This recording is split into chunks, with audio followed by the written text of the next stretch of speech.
सुप्रभात छात्रों। वर्ष 2022 के इस पहले तासिका में आप सबका स्वागत है। आज है वर्ष 2022 नए साल की हमारी पहली तासिका। आज है मंगलवार, तारीख 4 जनवरी 2022। छात्रों, आज हम एक सुंदर सी कविता की तरफ बढ़ने वाले हैं। यह कविता आपको नाम देखकर ही पता चला होगा कि हमारे भारत देश की महती, उसके सौंदर्य का वर्णन करने वाली, उसकी महत्ता का वर्णन करने वाली यह कविता है। सुंदर सा चित्र भी यहाँ शुरू में ही दिखाई दे रहा है हमें। भारत के ये बर्फीले पहाड़, उनसे बहने वाली ये नदियाँ हैं जो बर्फ़ पिघलकर बनती है और अपने किनारे के सारी जगहों को हरियाली से भर देती हैं। ये भारत के छोटे छोटे गांव हैं जो सौंदर्य से भरपूर है, जो हरियाली से भरे हुए हैं, जहाँ फसल पकती है, फल फूलों से लदे हुए गांव हैं यहाँ पर। तो इतने सुंदर देश का वर्णन कवि रामनरेश त्रिपाठी जी ने इस कविता में किया है। आइए हम कवि रामनरेश त्रिपाठी जी का परिचय करवाते हैं। कविता है दूसरी इकाई की 9वीं कविता, वह देश कौन सा है, पन्ना क्रमांक 50। कवि रामनरेश त्रिपाठी जी, इनका परिचय है। आपका जन्म 4 मार्च 1889 को हुआ है और इनकी मृत्यु 16 जनवरी 1962 को हुई। आपने लिखी हुई रचनाएं हैं मिलन, स्वप्न, पथिक, मानसी आदि कृतियों के अतिरिक्त आपने बालोपयोगी साहित्य भी लिखा है। पथिक का मतलब है यात्री, जो एक जगह से दूसरी जगह पैरों से चलकर, पैदल चलकर जाता आता रहता है, जिसे आप कहते हैं यात्री, मुसाफिर। इनका परिचय है। आप राष्ट्रीय सांस्कृतिक काव्यधारा के प्रमुख कवि हैं। प्रस्तुत कविता में भारत की महिमा एवं उसकी सुंदरता को बताया गया है। कि कवि कहते हैं कि भारत मनमोहिनी प्रकृति के रूप की गोद में बसा है। यहाँ स्वर्ग के समान सुख है। समुद्र इसके चरणों को धो रहा है, हिमालय इसका मुकुट है, नदियाँ अमृत रूपी जल बहा रही हैं और उसके जल से सींचा हुआ सुंदर देश भारत ही है। यहाँ सुंदर फूल खिले हैं, पर्वत, मैदान, वनों में हरियाली है। यहाँ की धरती धन धान्य से भरी हुई है। यह देश संसार का शिरोमणि है। दुनिया में सबसे पहले सभ्यता सीखने वाला यही देश सभी को प्यारा है। हम इस कविता की तरफ बढ़ने से पहले शुरुआत में जो चित्र दिया है उसके बारे में हम देखेंगे। यह कहा गया है कि चित्र के आधार पर काल संबंधी वाक्य बनाओ और समझो। ये काल संबंधी वाक्य है। यहाँ लिखा है कल, आज और कल। ये है बीता हुआ कल, ये है अभी, वर्तमान, और ये है आने वाला कल।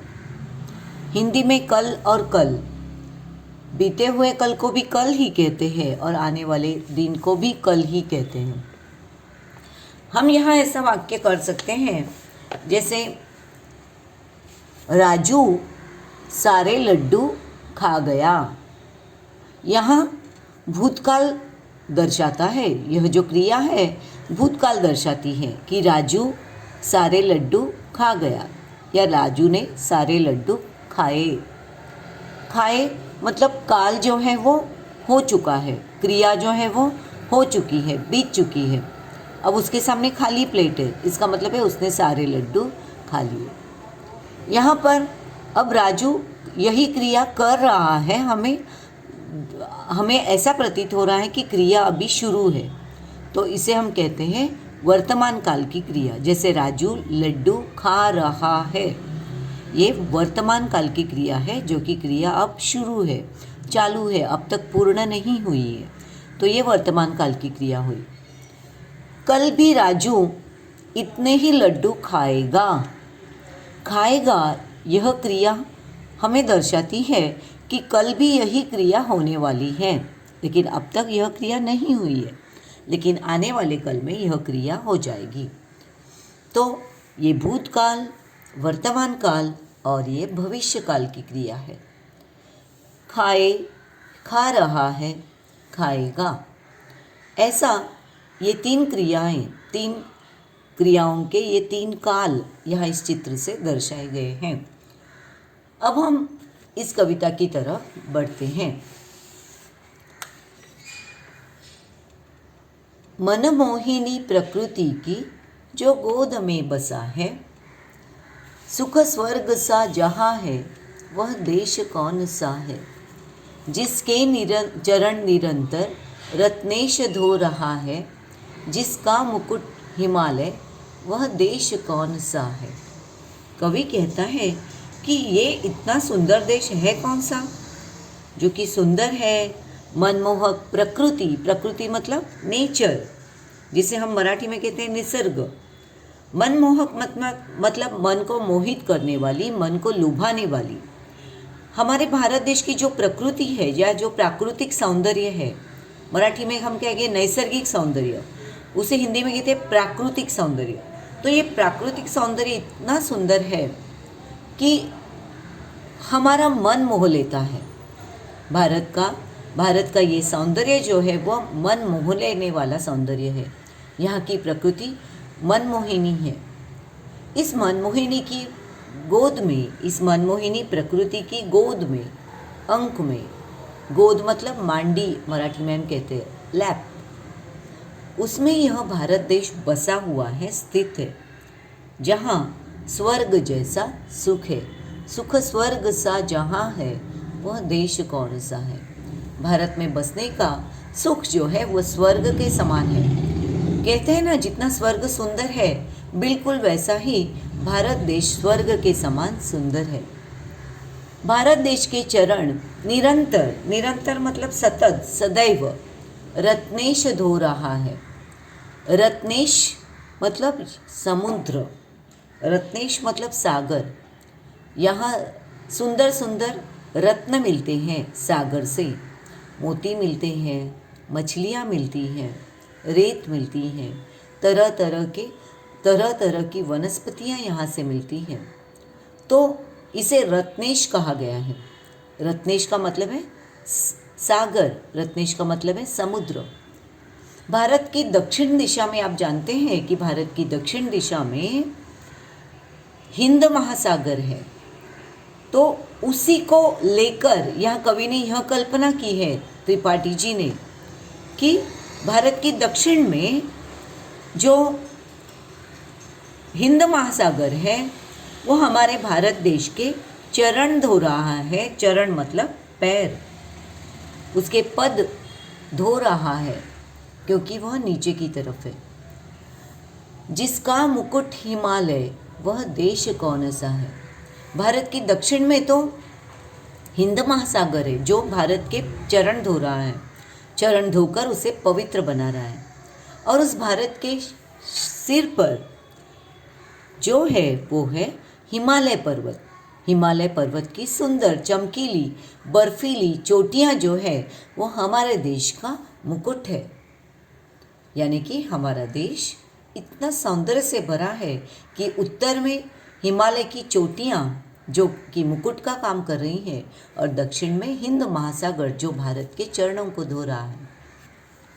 नदियाँ जहाँ सुधा की धारा बहा रही है, सींचा हुआ सलोना वह देश कौन सा है। कवि कहते हैं जिसे अनेक नदियाँ अमृत जैसे जल से सींचती है और इस देश को सुंदर बनाती है, ये देश कौन सा है। नदियाँ, भारत में तरह तरह की नदियाँ अनेकों नदियाँ बहती है, जैसे गंगा, जमुना, ब्रह्मपुत्रा, कावेरी, तापी, सिंधु। कई सारी नदियाँ भारत से बहती हैं और ये नदियाँ जो जल की धाराएं लेकर बहती है ना, उस जल को सुधा कहा गया है। जानते हैं सुधा क्या है? सुधा अमृत जो सिर्फ स्वर्ग में मिलता है, और कहा जाता है कि सुधा नामक जो अमृत है वो सिर्फ स्वर्ग में मिलता है और वह मृत को संजीवनी देता है, मतलब मरे हुए को भी जीवन देता है। ऐसी यह सुधा की महती है। तो कवि कहते हैं कि ये जो नदियाँ हैं वो सुधा की धारा लेकर बहती हैं। इन नदियों का जल जो है वो सुधा की तरह है, अपने दोनों तरफ की जो दोनों किनारों की तरफ जो ज़मीन है उसे जीवन बहाल करती हैं, उसे जीवित कर देती है, उसे सजीव कर देती है। तो यहाँ नदियाँ, भारत देश की नदियाँ सुधा की धारा लेकर बहती है। इसका पानी जो है वो अमृत जैसा काम करता है, अपने सारे आस पड़ोस के प्रदेशों को सुख समृद्ध से परिपूर्ण करता है। तो इस तरह ये सुधा से बहने वाली नदियाँ जो है वो आसपास के किनारों के आसपास के प्रदेशों को अपना जल सींचती है। सींचना मतलब जल उड़ेलना, जल बहाना। तो अपने जल से इन प्रदेशों को सींचती है और इन प्रदेशों को, भारत के प्रदेशों को, भारत की मिट्टी को सलोना बनाती है। सलोना मतलब सुंदर, सलोना का मतलब है सुंदर बनाती है। जिसके बड़े रसीले फलकंद नाज मेवे, सब अंग में सजे है, वह देश कौन सा है। जिसमें सुगंध वाले सुंदर प्रसून प्यारे, दिन रात हंस रहे हैं, वह देश कौन सा है। कवि राम नरेश जी कहते हैं कि यहाँ भारत में जहाँ जगह जगह रसीले फल, सभी प्रकार के अनाज, सब्जियाँ तथा मेवे उत्पन्न होते हैं, जहाँ विविध प्रकार के सुंदर तथा सुगंधित फूल खिलते हैं। यहाँ के फल जो है वो रसीले हैं। रसीले का मतलब रस से भरे हुए, रसपूर्ण फल है यहाँ के। यहाँ आम है, जामुन है, कटहल है, अनार है, सेब है, हर प्रकार के रस से भरे हुए फल यहाँ भारत की भूमि पर पैदा होते हैं। यहाँ कंद उगते हैं। कंद मतलब ज़मीन के अंदर उगने वाले फल या ज़मीन के अंदर उगने वाली मूलियाँ, उन्हें कंद कहते हैं। जैसे हम कहते हैं आलू, मीठा आलू मतलब रताड़, ये जो है ये कंद है। नाज का मतलब धान्य, अनाज। नाज का मतलब है धान्य, अनाज। मेवे मतलब यहाँ के मीठे मीठे फल, सूखे फल यहाँ के, जैसे कि काजू, बादाम, पिस्ते, इसे कहते हैं मेवे। तो कवि कहते हैं यहाँ के फल जो है वो बड़े रसीले हैं, यहाँ के कंद मीठे हैं, यहाँ ढेर सारा अनाज उगता है, फसलों में उगता है, फसल पैदा होती है, यहाँ मेवे हैं। यहाँ भारत देश के सारे अंग सजे हुए हैं। किससे? फलों से, कंद से, अनाज से, मेवे से भारत का हर अंग सजा हुआ है। यही नहीं बल्कि यहाँ सुगंध वाले सुंदर प्रसून भी है। प्रसून मतलब पुष्प, फूल। फूल का मतलब है प्रसून, सुमन। भारत की धरती सुंदर सुंदर सुगंधित फूलों से सजी हुई है। यहाँ के प्रसून भी बहुत ही सुगंध वाले हैं, ये प्यारे हैं और ये प्रसून दिन रात भारत की धरती का सौंदर्य बढ़ाते रहते हैं। आगे कवि कहते हैं,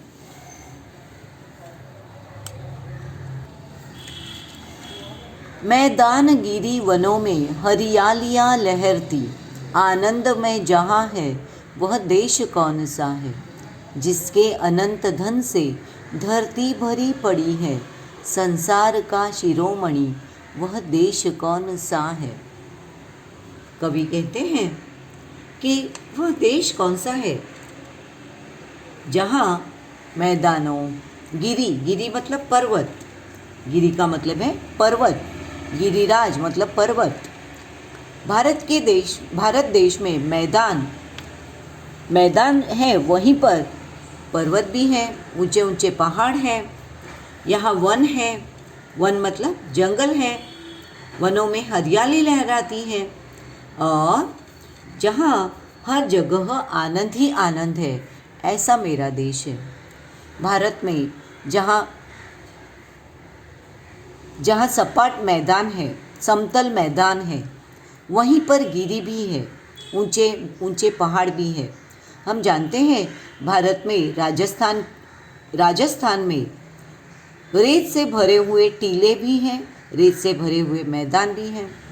वहीं दक्षिण में और आग्नेय दिशा में, नैऋत्य दिशा में या आग्नेय दिशा में वनों से भरे हुए पहाड़ है।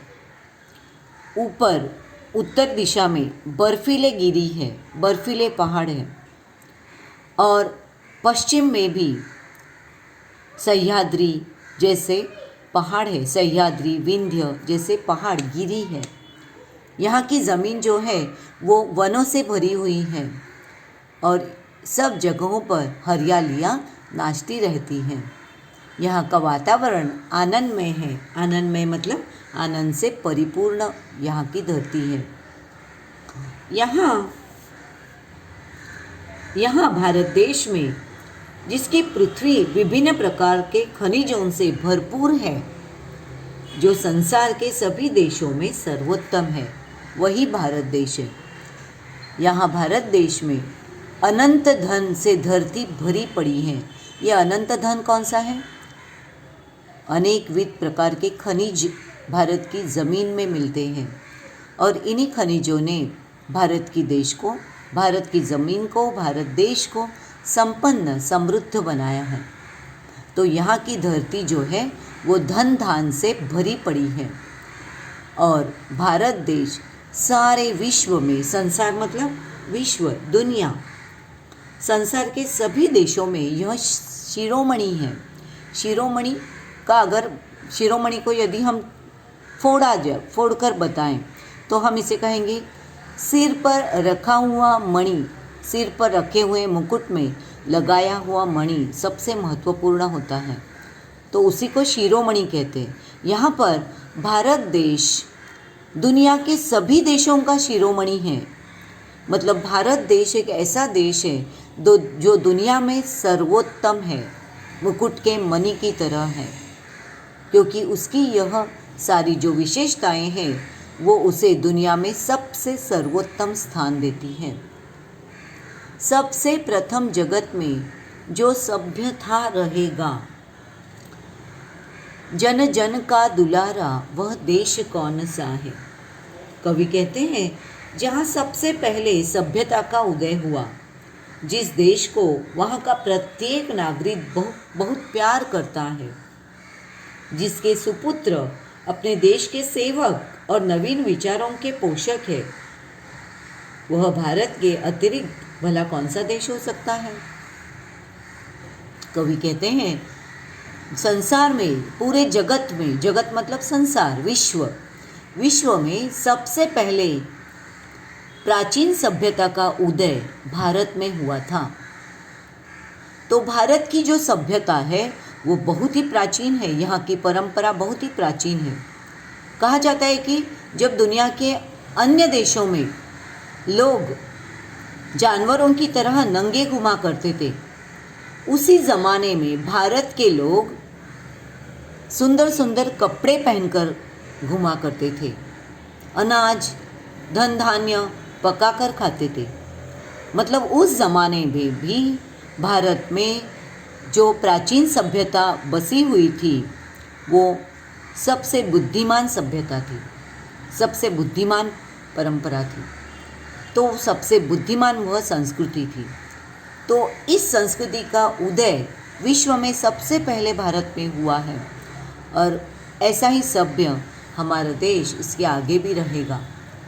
जन जन का दुलारा, जन जन का मतलब प्रत्येक व्यक्ति का यह प्यारा है, हर नागरिक का यह प्यारा है, दुलारा है।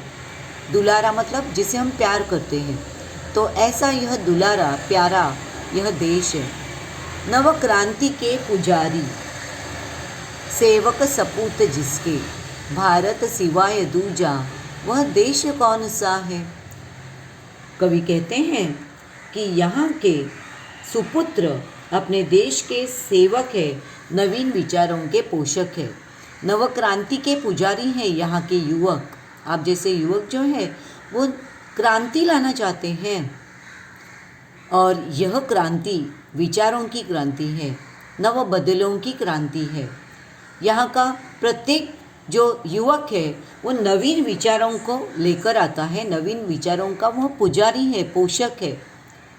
नवीन विचारों को, विचारधाराओं को वो समाज में लाता है, भारत के समाज में। यहाँ का प्रत्येक युवक जो है वो भारत की सेवा करता है। यहाँ का प्रत्येक युवक भारत का सुपुत्र है, और उस हर एक का दुलारा दूसरा कौन सा होगा, वह तो भारत देश ही है।